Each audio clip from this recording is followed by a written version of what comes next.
Kembali lagi bersama saya Kiris TV. Berita hari ini Minggu, tanggal 20 Juni tahun 2021. Ketua DPRD Tolikara bantah danai pemasok senjata KKB Papua. Sumber berita, Jakarta. CNN Indonesia. Ketua DPRD Kabupaten Tolikara, Papua, Sony Wanimbo membantah dirinya terlibat dalam pendanaan jual beli senjata kelompok kriminal bersenjata KKB di Papua. Sony juga membantah dirinya mengenal Neson Murib, tersangka pemasok senjata yang sudah ditangkap polisi. Kamu klarifikasi berita kemarin bahwa saya terlibat dalam mendanai KKB untuk jual beli senjata, kata Sony kemarin di Jayapura, Papua.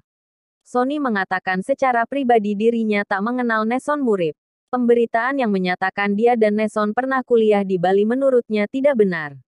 Saya kuliah di Jakarta. Tidak pernah pindah-pindah kuliah. Kuliah di Jakarta sampai selesai, katanya. Politikus Nasdem ini menegaskan ia tak kenal Neson Murib secara pribadi. Apalagi dirinya berasal dari Tolikara dan Neson berasal dari Puncak Jaya. Sebelumnya nama Sony disebut sebagai penyandang dana untuk pembelian senjata kelompok bersenjata Papua melalui Neson Murib. Neson ditangkap polisi ketika sedang transit di Bandara Mulia, Kabupaten Puncak Jaya untuk pergi ke Timika Senin 14/6 lalu. Polisi lantas mengembangkan kasus jual beli senjata untuk KKB Papua ini. Salah satunya dugaan uang yang diterima dari Sony Wanimbo. Neson disebut menerima uang 370 juta rupiah dari Sony pada pertengahan April lalu di sebuah hotel di Jayapura. Neson Murib juga diduga sudah melakukan sejumlah transaksi senjata api. Misalnya, pembelian 2 pucuk senjata api berjenis M16 dan 1 pucuk AK-47 beserta 100 butir amunisi di wilayah Kalimantan dengan harga 190 juta rupiah. Namun transaksi itu gagal karena terjadi kesalahpahaman antara kedua pihak dalam pelunasan pembayaran. Tak hanya itu, Neson juga diduga terlibat dalam sejumlah transaksi penerimaan dan pemberian uang kepada kelompok separatis bersenjata yang kini telah ditetapkan sebagai teroris oleh pemerintah. Uang itu dipergunakan untuk pembelian senjata api dan amunisi.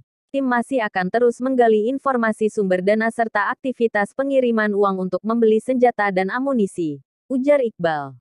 Saat menangkap Neson, polisi turut mengamankan sebuah barang bukti berupa buku catatan yang berisi tulisan mengenai bantuan dana dari pemerintah daerah Pemda Puncak, Papua sebesar 600 juta rupiah kepada pimpinan KKB, Lekagak Telenggen.